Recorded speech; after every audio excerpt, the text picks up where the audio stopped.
Shalom saudara pendengar saudara rohani yang dikasihi Tuhan Yesus Kristus. Selamat datang di renungan rohani malam hari ini. Selamat malam, saya berdoa agar saudara sehat selalu. Semoga Roh Kudus hadir di tengah kita saat ini. Sebelum kita mulai renungan malam ini, marilah kita bersama-sama berdoa. Bapa kami yang di surga, Bapa di dalam nama Tuhan Yesus Kristus, kami sungguh mengucap syukur, ya Tuhan, oleh karena Engkau sangat baik buat kami. Engkau ada bersama kami dan menopang hidup kami di siang hari dan di malam hari. Engkau ada bersama-sama dan menyertai kami. Tuhan, kami memuji dan bersyukur kepadamu pada malam hari ini, kami masih bisa berkumpul di rumah kami yang kecil ini. Tuhan, saat ini kami hendak mendengarkan firman-Mu. Berilah pengetahuan dan bimbinglah hamba-Mu ini agar apa yang Engkau firmankan dapat bekerja sesuai kehendak-Mu. Buat kami jemaat-Mu, bukalah hati dan pikiran kami untuk mendengar dan menerima firman-Mu. Kiranya firman-Mu ini dapat menjadi berkat bagi kami. Berbicaralah Tuhan, kami sudah siap menerima firman-Mu. Di dalam nama Tuhan Yesus Kristus kami berdoa dan mengucap syukur. Amin. Sahabat saudara rohani, pembacaan ayat emas Alkitab renungan kita malam hari ini. Nats pilihan kita adalah, kita tahu sekarang, bahwa Allah turut bekerja dalam segala sesuatu untuk mendatangkan kebaikan bagi mereka yang mengasihi Dia. Tertulis dalam kitab Roma 8 ayat 28, kata kunci renungan pada malam ini adalah mendatangkan kebaikan, dan bacaan kita pada malam ini terambil dari kitab Roma 8 ayat 26 sampai dengan ayat 34.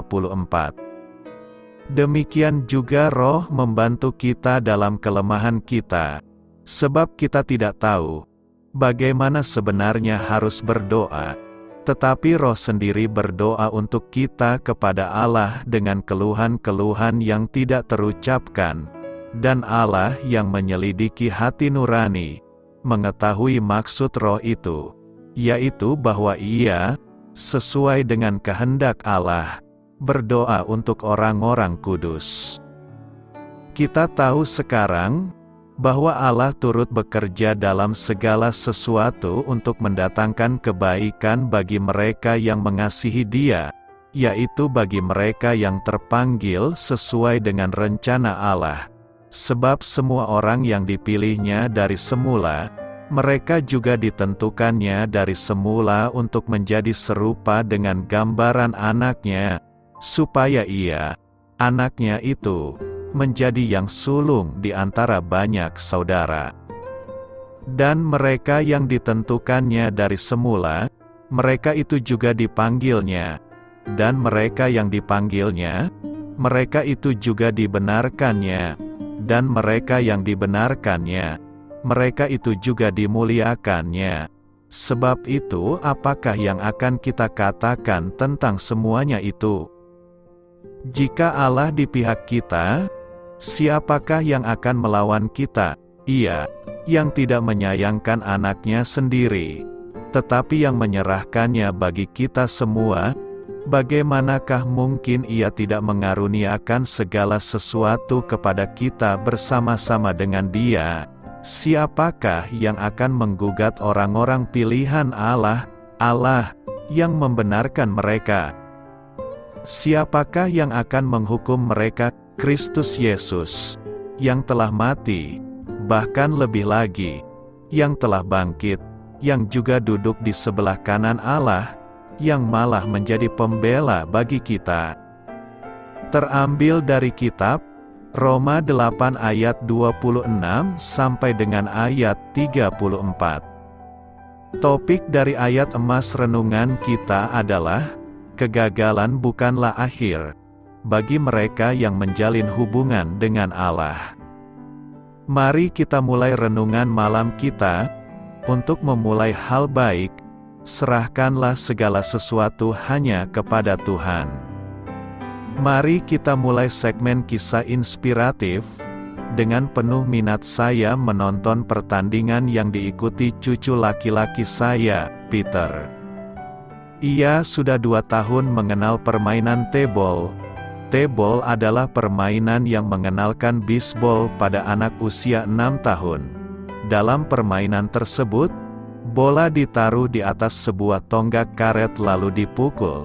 Biasanya anak-anak mengayunkan tongkat pemukul dengan sekuat tenaga, berharap dapat melakukan home run, pukulan yang sangat bagus sehingga si pemukul dapat langsung kembali ke posnya. Namun yang sering terjadi, pukulan mereka justru tidak mengenai bolanya. Itulah yang terjadi pada cucu laki-laki saya, dan ia tampak begitu kesal dengan dirinya. Pelatihnya ingin memberinya semangat, dan berteriak, "Pukulan bagus Peter, pukulan cucu laki-laki saya memang buruk." Namun sang pelatih tetap menyebutnya bagus. Hal tersebut mengingatkan saya pada kegagalan-kegagalan kita sebagai orang percaya dalam Kristus. Allah tidak pernah mengatakan dosa kita baik, tetapi Dia tidak menganggap bahwa kegagalan kita adalah akhir segalanya. Dengan kasih karunia-Nya, Dia mendatangkan kebaikan dari kekalahan kita yang terbesar. Dalam Roma 8 ayat 28 tertulis bahwa Allah turut bekerja dalam segala sesuatu untuk mendatangkan kebaikan bagi mereka yang mengasihi Dia. Inilah misteri yang memberi pengharapan. Jika Anda mengasihi Allah dan ingin menyenangkannya, jangan menyerah atau patah semangat. Mintalah pengampunan dan kekuatan darinya untuk mengatasi kelemahan Anda. Percayalah kepadanya, biarkan Dia mendatangkan kebaikan dari kegagalan Anda. Allah turut bekerja. Roma 8 ayat 28 berkata, "Kita tahu sekarang bahwa Allah turut bekerja dalam segala sesuatu untuk mendatangkan kebaikan bagi mereka yang mengasihi Dia, yaitu bagi mereka yang terpanggil sesuai dengan rencana Allah." Allah tidak tinggal diam setelah menciptakan segala sesuatunya. Allah tidak membiarkan manusia begitu saja, tetapi Allah turut bekerja untuk mendatangkan kebaikan bagi manusia. Pertanyaannya adalah, di bagian mana sajakah Allah turut bekerja bagi kita? Allah turut bekerja dalam segala sesuatu. Kata segala sesuatu berarti segala situasi dan kondisi, termasuk hal-hal yang buruk dan tidak mengenakan sekalipun. Karena itu penting sekali kita belajar memahami cara Tuhan bekerja, karena Ia tidak pernah menjanjikan bahwa hidup orang percaya itu bebas dari masalah.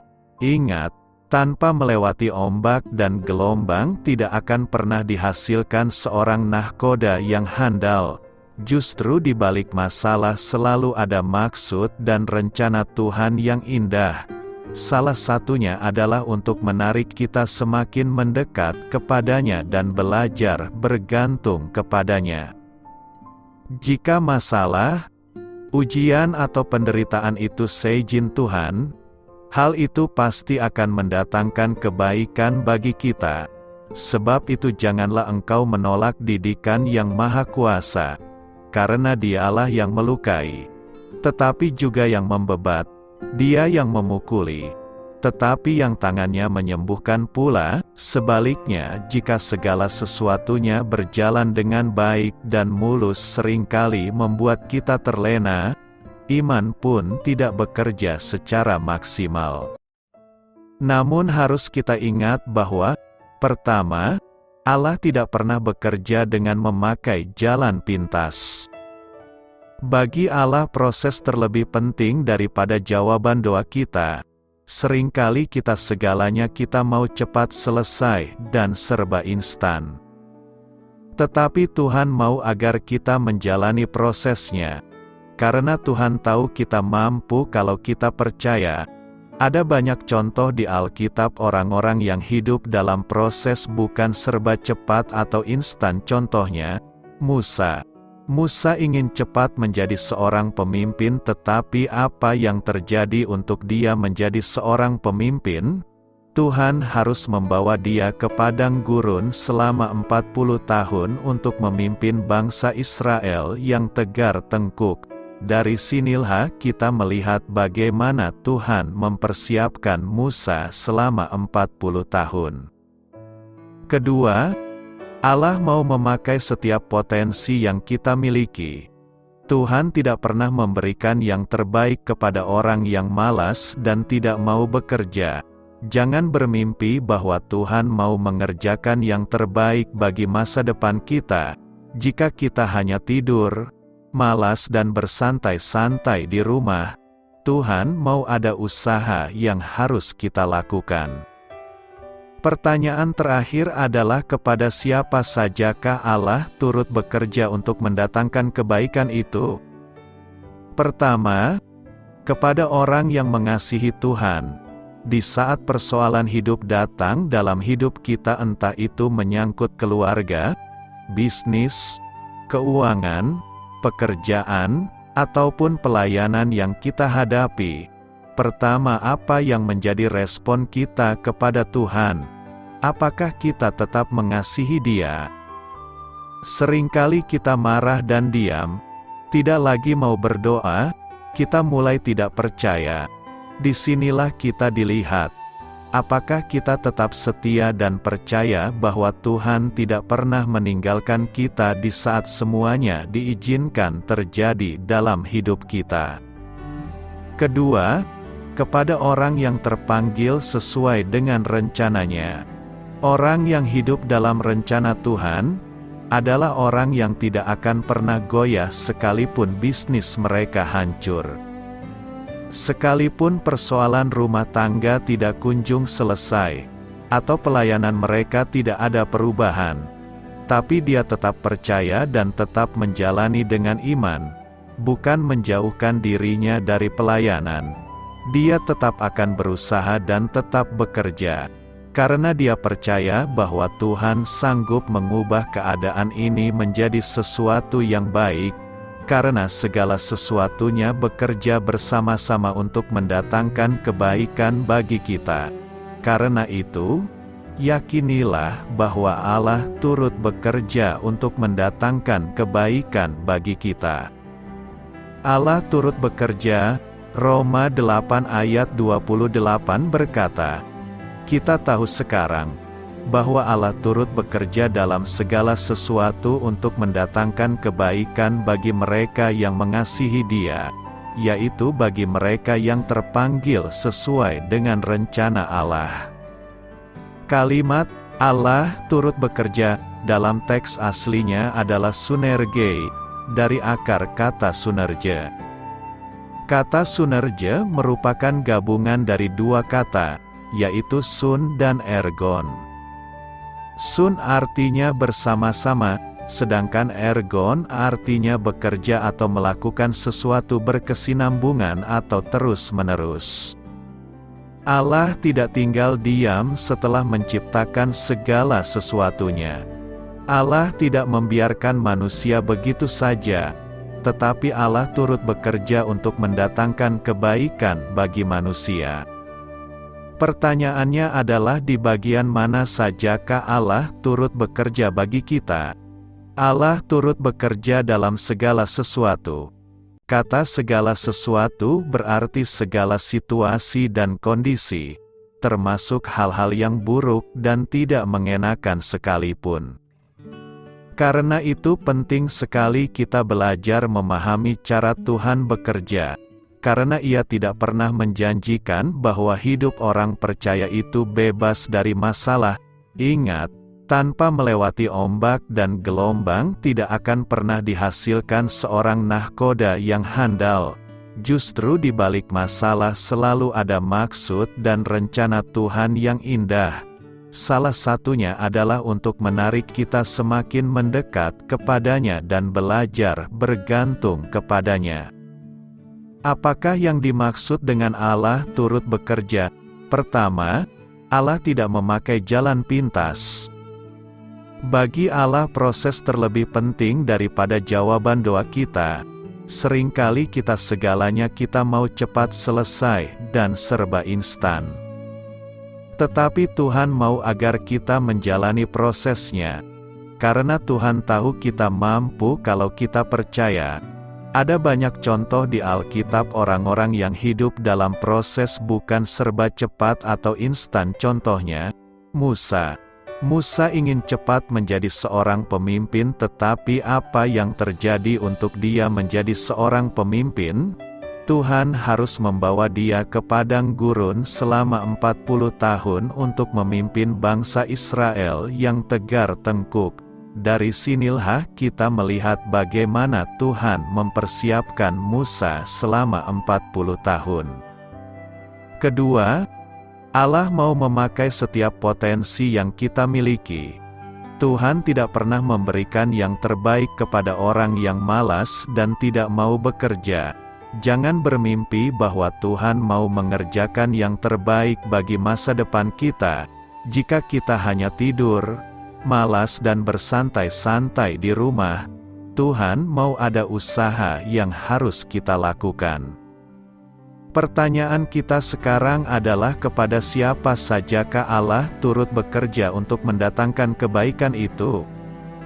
Pertama, kepada orang yang mengasihi Tuhan. Di saat persoalan hidup datang dalam hidup kita, entah itu menyangkut keluarga, bisnis, keuangan, pekerjaan, ataupun pelayanan yang kita hadapi. Pertama, apa yang menjadi respon kita kepada Tuhan? Apakah kita tetap mengasihi Dia? Seringkali kita marah dan diam, putus asa, tidak lagi mau berdoa, kita mulai tidak percaya. Disinilah kita dilihat.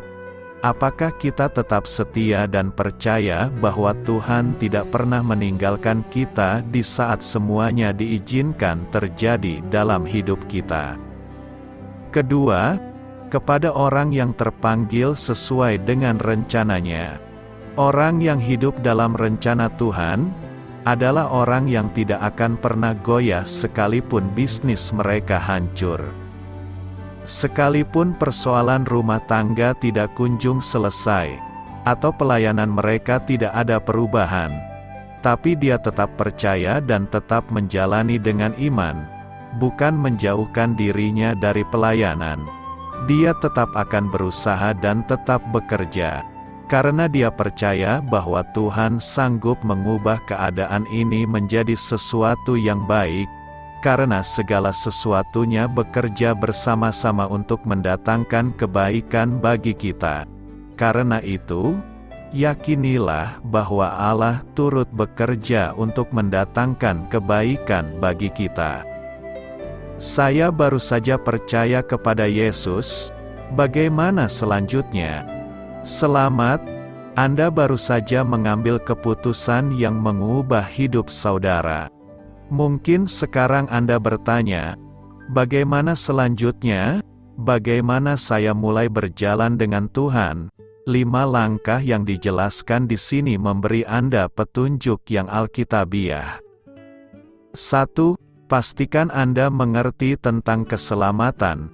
Melalui 1 Yohanes 5 ayat 13 dinyatakan, "Semuanya itu kutuliskan kepada kamu, supaya kamu yang percaya kepada nama Anak Allah, tahu bahwa kamu memiliki hidup yang kekal." Allah ingin kita mengerti tentang keselamatan. Allah ingin kita memiliki keyakinan bahwa kita sudah diselamatkan. Secara ringkas, mari kita membahas hal-hal utama dalam keselamatan. A. Kita semua sudah berdosa. Kita telah melakukan hal-hal yang tidak berkenan di hadapan Allah. B. Karena dosa, kita layak dihukum dengan cara dibuang oleh Allah dalam kekekalan. C. Yesus mati bagi kita di atas kayu salib demi membayar hukuman bagi dosa kita. Yesus mati menggantikan kita, menanggung hukuman yang seharusnya kita tanggung. Kebangkitannya membuktikan bahwa kematian Yesus sudah setimpal untuk membayar dosa-dosa kita. D.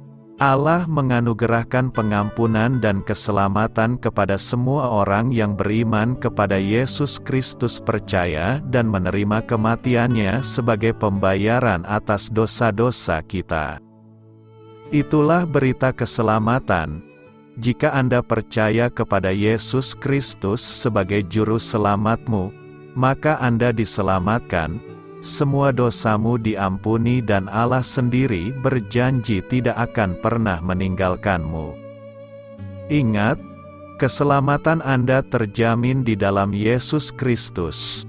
Jika Anda sudah percaya kepada Yesus sebagai satu-satunya juru selamat Anda memiliki kepastian bahwa Anda akan menikmati kekekalan bersama Allah di surga.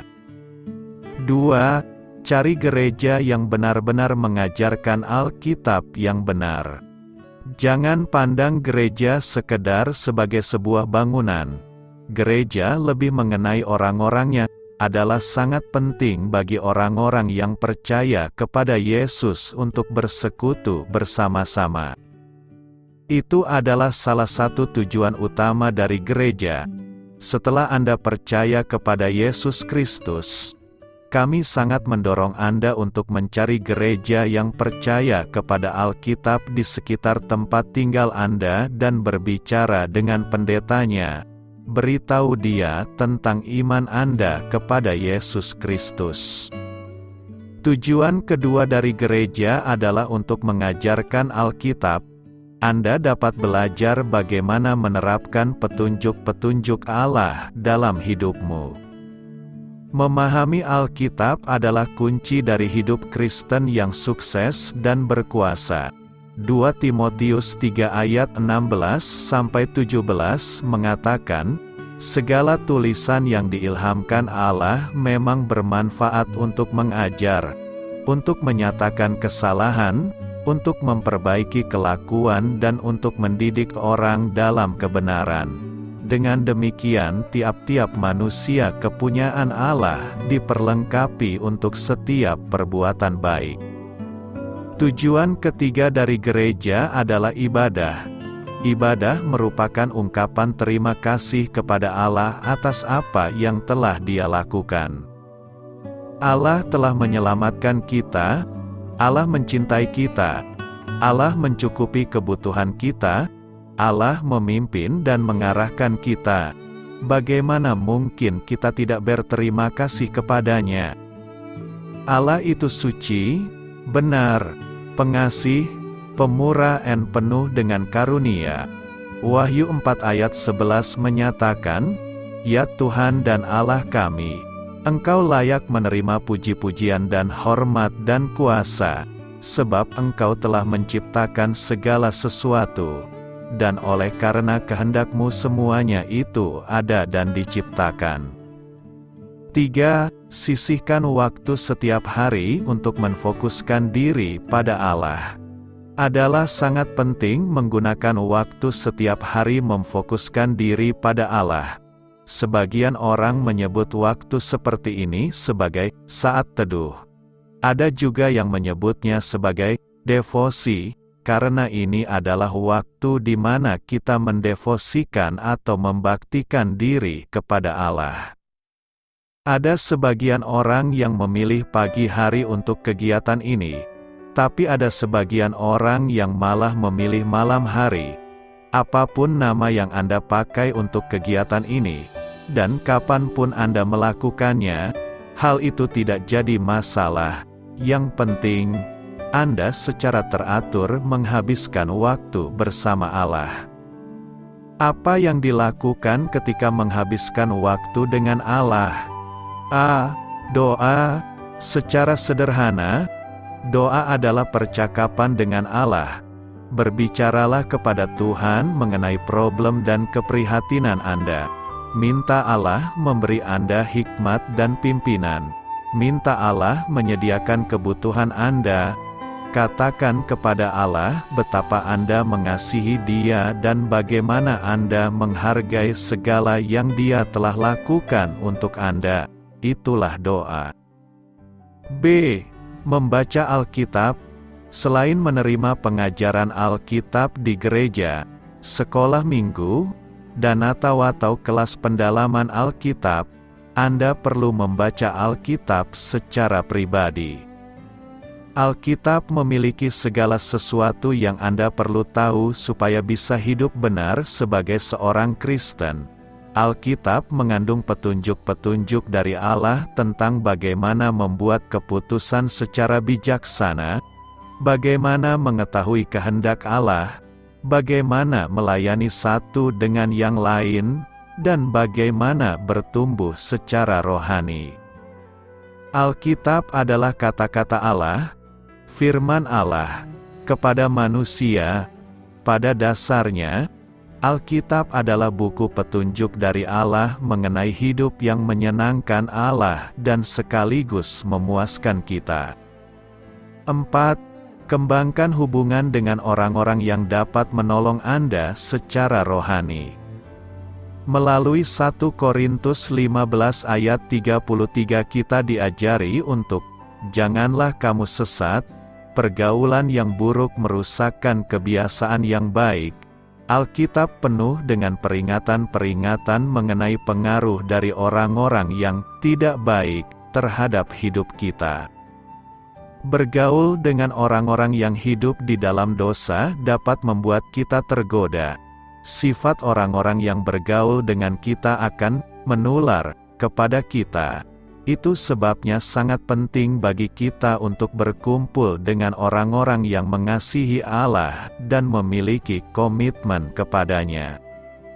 Usahakan untuk mendapat 1 atau 2 teman, mungkin dari gereja Anda, yang dapat menolong dan memberi dorongan kepada Anda.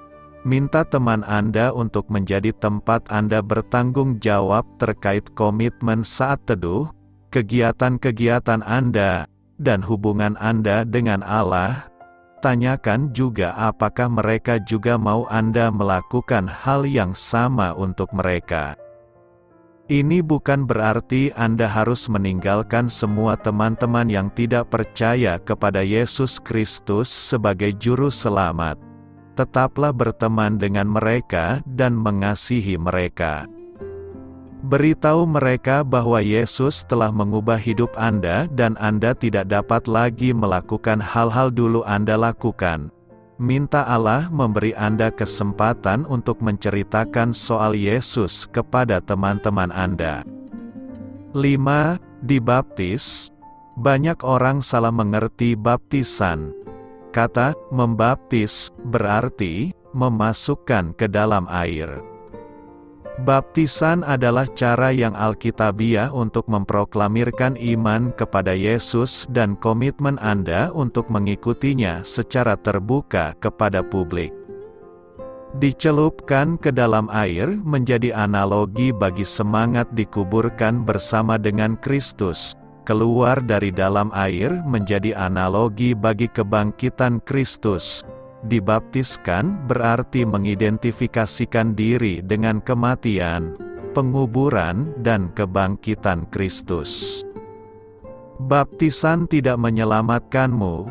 Baptisan tidak membasuh dosa-dosamu. Baptisan hanyalah bentuk langkah ketaatan, pernyataan secara terbuka kepada publik akan iman kepada Kristus untuk keselamatan Anda. Baptisan merupakan hal yang penting karena ia adalah bentuk langkah ketaatan, secara terbuka menyatakan iman dan komitmen kepada Kristus. Kalau Anda sudah siap untuk menerima baptisan, maka Anda bisa segera membahasnya dengan pendeta. Roh membantu kita, Roma 8 ayat 26 berkata, demikian juga Roh membantu kita dalam kelemahan kita, sebab kita tidak tahu bagaimana sebenarnya harus berdoa. Tetapi Roh sendiri berdoa untuk kita kepada Allah dengan keluhan-keluhan yang tidak terucapkan. Tidak semua hal bisa kita sampaikan dalam kata-kata kita kepada Tuhan.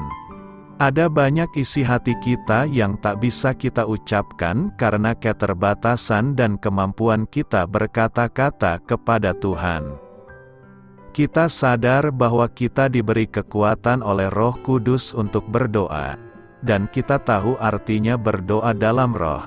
Tetapi sering kita tidak menyadari bahwa Roh Kudus sendiri memanjatkan doa di dalam kita akan hal-hal yang tidak terucapkan. Ketika kita dilahirkan baru oleh Allah dan menjadi kediaman Roh Allah, maka Dia menyatakan bagi kita hal-hal yang tidak terucapkan. Iya, Roh Kudus di dalam kita, berdoa syafaat untuk orang-orang kudus sesuai kehendak Allah. Dan Allah menyelidiki hati kita, bukan untuk mengetahui doa-doa kita yang kita ucapkan secara sadar, tetapi untuk mengetahui doa Roh Kudus. Dalam kelemahan, ketidaksempurnaan dan keterbatasan, seringkali apa yang orang percaya mohonkan, sebenarnya tidaklah sesuai dengan kehendak Allah. Seringkali kata-kata yang digunakan dalam doa pun, tidak sesuai dengan kemuliaan Allah, karena manusia telah dinodai oleh dosa. Karena dosa, terkadang kita gagal melihat sesuatu dari kacamata Tuhan.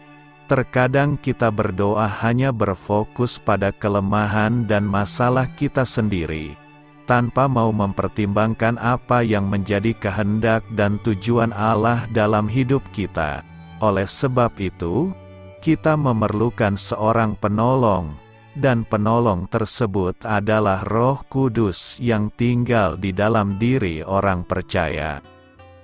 Dalam ayat singkat yang telah kita baca, kita melihat peran Roh Kudus dalam kehidupan orang percaya, yaitu sebagai penolong.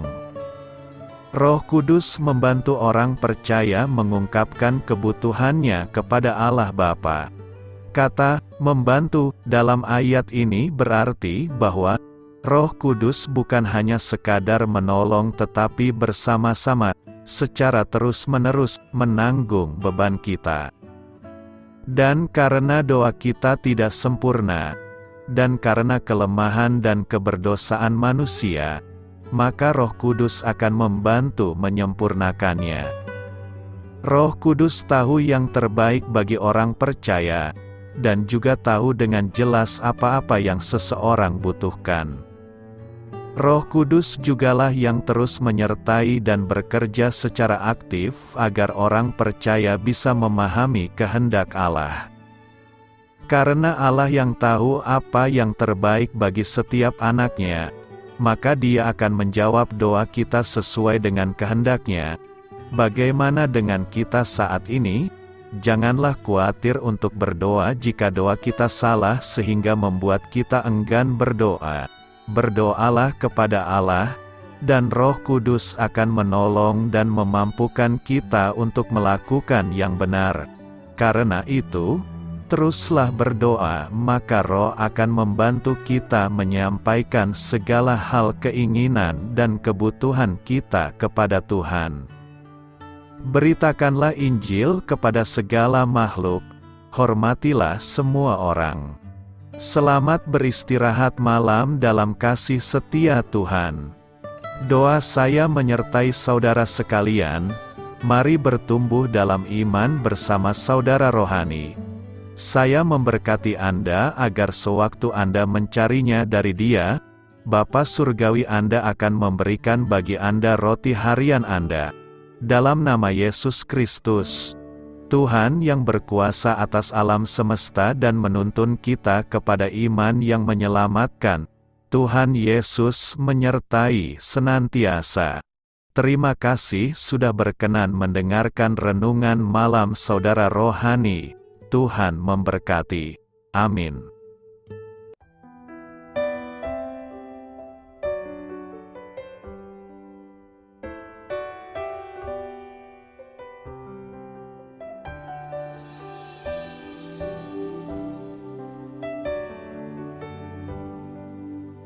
Marilah kita renungkan, sahabat saudara rohani, demikianlah renungan firman Tuhan malam hari ini. Semoga menjadi berkat di dalam hidup kita dan menjadikan kita pribadi yang lebih baik. Sebelum kita beristirahat pada malam hari ini, marilah kita berdoa. Bapa kami yang di surga, Bapa di dalam nama Tuhan Yesus Kristus, kami sungguh mengucap syukur, ya Tuhan, oleh karena Engkau sangat baik buat kami. Engkau ada bersama kami dan menopang hidup kami di siang hari dan di malam hari. Engkau ada bersama-sama dan menyertai kami, ya Tuhan Yesus. Kami mengucap syukur untuk firman-Mu, ya Tuhan, yang memberikan kami kekuatan dan menyadarkan kami bahwa kami tidak perlu takut dengan gelap dan malam. Sebab Tuhan, Engkau ada bersama kami. Engkau melindungi kami dan menjadi perisai bagi kami hamba-Mu berdoa saat ini. Tuhan, untuk setiap pendengar renungan ini yang mengalami ketakutan, kecemasan, kegelisahan, pada situasi gelap dan malam hari di dalam nama Tuhan Yesus Kristus. Kuasa Tuhan melepaskan mereka dari segala ikatan roh-roh ketakutan yang mengikat mereka saat ini. Tuhan melepaskan setiap anak-anak-Mu dari segala rasa takut dan kecemasan. Di dalam nama Tuhan Yesus segala kuasa-kuasa roh jahat, kuasa setan iblis yang mengganggu anak-anak-Mu, ya Tuhan, tolong hancurkan dan halaukan dengan kuasa-Mu. Dalam nama Tuhan Yesus Kristus, berkati setiap kami anak-anak-Mu, ya Tuhan, dan lindungilah kami. Kami aman di dalam Engkau.